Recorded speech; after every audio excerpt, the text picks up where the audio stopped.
ছাগি নয়, দুধ দিয়েছে পাঠা। এমন আজব ঘটনা ঘটেছে গাইবান্ধা সদর উপজেলার চকচকা গ্রামে। পাঠা ছাগলটির মালিক মোনারুল মিয়া। এই পাঠাটি দুধ দেয় এবং অন্য ছাগলকেও বীর্য দেওয়ার মতো তার ধারণ ক্ষমতা আছে। পাড়া দিয়ে সারও দেখান যায়, আবার দুধও হয় আধা কেজি করে। বিস্ময়কর এই ঘটনাকে কেন্দ্র করে এলাকায় সৃষ্টি হয়েছে ব্যাপক চাঞ্চল্য।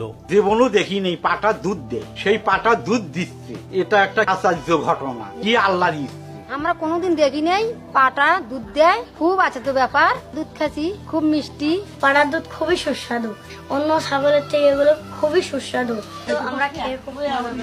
পাঠা 35,000 টাকায় তিনি এটি কিনেছেন চট্টগ্রামের পাহাড়তলি থেকে।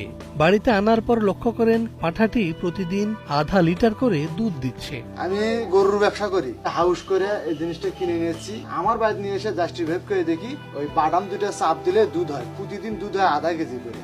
এলাকার